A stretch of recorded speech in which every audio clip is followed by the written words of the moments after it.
Alright guys, we're here with Paul Van Dang. What's up, bro? Very pleasure to meet you, and it's been a great training. Thanks a lot for that. Can you speak a little bit about yourself to us? Sure, as far as my background, Can you tell us a little bit about your background Okay, and what sure. you do? Yeah. Sure. So I was a prior competitor. I used to compete in IDPA, USPSA, Steel Challenge. Got in the three gun a little bit before it went three gun national. Before it was what do they call it now? Three gun nation. I was in the outlaw circuit when it was three gun outlaw. Only did like one or two matches. Really had a great time with it. Ended up helping a lot of my friends with stage prep and things like that, and helping them kind of get used to the whole scene, how to prepare, what they can do, little drills and things and tips. That honestly, that's when I fell into teaching. It turned into getting so many people on a weekend that you just kind of had to spend more time and dedicate more time, and then it just became a business. I come from a background of competing. I built firearms. I ran a gun shop, which let's face it, everyone's run a gun shop. But yeah, that's pretty much what my background. And now what I do is I do performance shooting. So I teach people how to round their edges, like you learned today, how to hone that blade and become just more efficient all the way around, in just more sense than the handling aspect and the manipulations, but even the shooting, tracking your sights, following up like we did today, all those other things. That's awesome. I noticed that you have a very dynamic, practical way of teaching. Yes. What do you think to that? It's different than the traditional way we used to. Yeah, well, the reason I teach like the way I teach is because I find that some instructors, not all, some instructors tend to cater to the least common denominator. And what I mean by that is by assuming someone's intelligence level is lower, and I try to relate material in more than one way, as you learned today. I won't explain things one way, usually explain it one or two times, three different ways, just to kind of make sure the point gets. And it's the other part of being a good instructor is understanding when a student gets it and seeing the results we talked about today. It's about that feedback in the gun and the results we get downrange. Oh, that's awesome. Yeah. Paul, can you talk a little bit about also the gunsmith thing? I noticed you have like amazing guns, and it's more amazing that you actually work on those guns.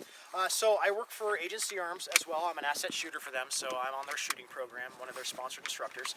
So If it's like loading the mags, I'm sorry guys, so the noise is kind of... Sorry, my bad. Yeah, I'm really sorry about that, because like clack, clack, clack.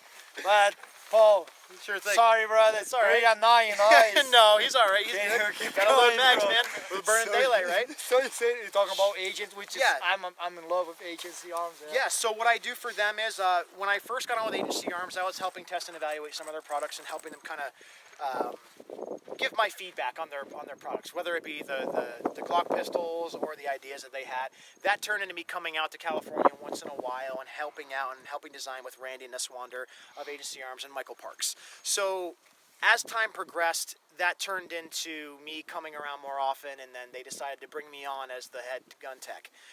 So basically what I do for Agency Arms is I run their special projects division, and I help with special projects and development. Randy Neswander pretty much is the end-all be-all for special projects. He's all the information and all the patterning and everything, especially with the machine works and with the programming for the new materials. Randy does all that, and I help kind of, I throw my feedback into things, what makes sense, what doesn't make sense, and we all kind of pool our collective knowledge to make things better, which is part of the asset program.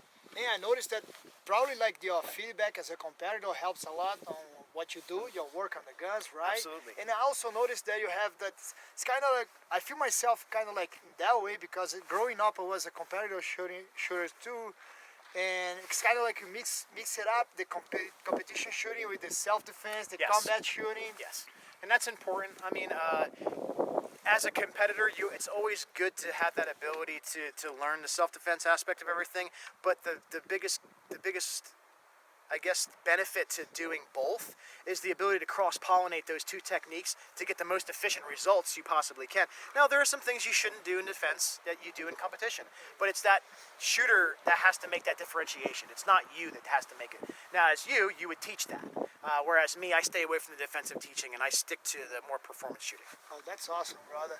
That's awesome. You have any tip you could give to our brothers in Brazil, because they probably follow you already, they probably know a lot about you. Okay. Tips for shooting? Yeah, bro. All right. So one of the things we can do as a tip is just to make sure that when you guys are shooting, you're putting every ounce of effort into your shooting. So instead of just going to the range and pulling the trigger a lot and basically what we like to call ballistic masturbation, go out and actually get your reps in. You know, mean what you do and do what you mean. As far as what to do, well, you just have to come take a class to find out. That's awesome. So guys, that's Mr. Van Dijk. Thanks, brother. Let's get back to training. Thank you, sir. No problem.